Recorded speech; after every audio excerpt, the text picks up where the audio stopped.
أغلبية الناس يخافوا من الوحدة ويشوفوها حاجة سلبية، لكن انت إذا كان عرفت تستغلها راهي تكون حاجة إيجابية على الآخر وراك مش تبدل بها حياتك. مرحبا بكم اليوم في فيديو جديد باش نحكيو اليوم على الوحدة، اللي هي حاجة تربينا من الصغر نخافوا منها ونحاولوا نبعدوا عليها لو ماكسيموم.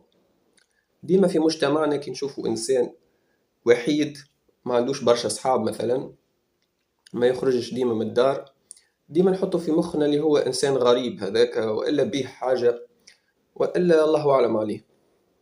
إذا تعلمنا نخافوا منها الوحدة هيك. حتى الإنسان اللي يكون اجتماعي مثلا، هو تاتو ظروف جاتو وحدة في حياته، مثلا سافر مشى لبلاد ما يعرف فيها حد، مش يخدم ولا حاجة، وقتها مش تضربوا الوحدة، وقتها مش يعيشوا الشعور هذاك أول مرة. إذا الغريزة متاعو علمته من صغره أنه يهرب منها الوحدة هيك. معناتها برشا عباد يوليو يتجهوا لحاجات سيئة، مثلا يوليو يخرجوا مع عباد ما يعرفوهمش معناتها بالكدا، جست باش يهرب من الوحدة ذيك، يعدي وقته مع ناس ما همش معناتها كاليتي باهية. أغلبية الناس زاد يهربوا للاستعمال المرضي متاع التليفون والسوشيال ميديا، واللي هو يزيد يعززها الوحدة هيك. احنا كعباد مشكلتنا مش في بالنا كي مش نستعملوا معناتها وسائل التواصل الاجتماعي، مش نحسوا معناتها بالامتلاء من داخل ونملاو هيك الوحدة هيك. كي نبداو نتفرجوا في عباد وكل شيء تحس روح كأنك محاوط بيهم، لكن في الحقيقة المخ متاعك ما يفهمش الحاجة هيك.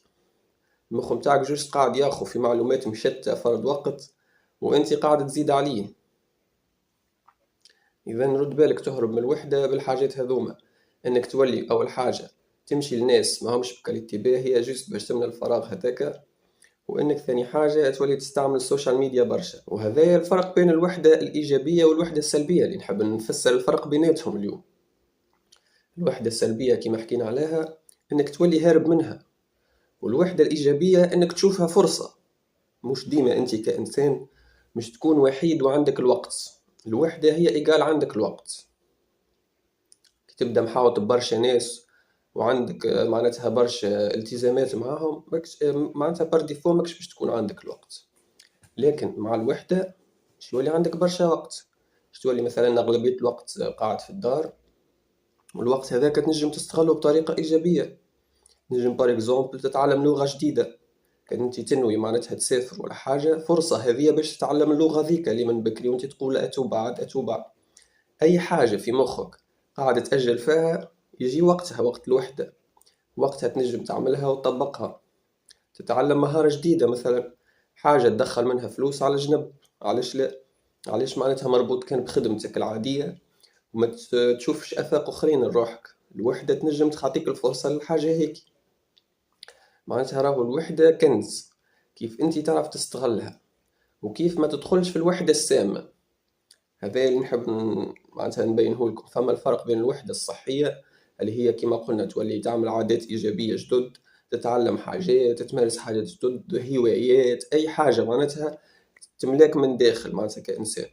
والوحدة السلبية اللي هي تولي سيلف ديستراكشن، اللي هو العبد يعمل في حاجات يولي قاعد يحط من روحه ويدمر في روحه، اللي هي تولي معناتها خرجات زايدة مع ناس ما معناتها ما همش جوك وما همش الكاليتي متاعك، تولي معناتها تستعمل برشا في التليفون، ومعناتها يمكن تولي تلعب برشا لعب وندرى شنو، أي حاجة ما تفيدكش معناتها. المهم أنا تهرب منها الوحدة هيك، وتهرب من أنك تقعد مع مخك.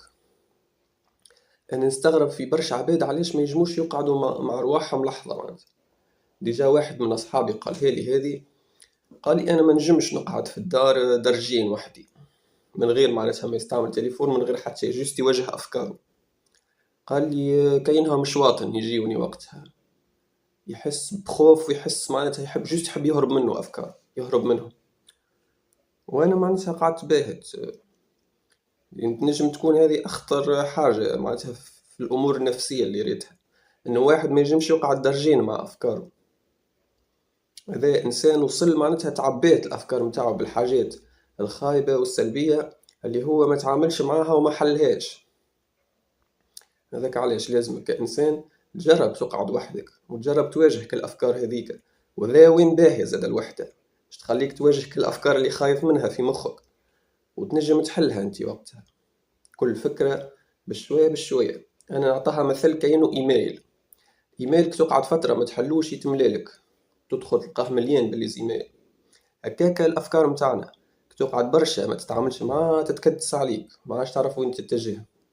إذا أنا نحبك تبدأ بالإيميل تحل فيهم الأفكار متاعك، كل واحدة تعطيها الحل اللازم متاعها، باش وقت اللي يجي نهار آخر وتقعد مع روحك وتجيك الوحدة هذيك تكون إنسان في سلم، تكون معناتها تقعد فرحان وتمارس الهوايات متاعك ولا تعمل حاجات جدد تنفعك، وما تخافش من أفكارك على جالك أفكارك الكل حليتها ولقيت لها حل. إذن هذا هو فيديو اليوم، إن شاء الله يكون عجبكم وأفادكم. متنساوش تحطوا لي لايك واشتراك في القناة، وخلي لي كومنتير فيه رأيك في فيديو اليوم. والسلام عليكم.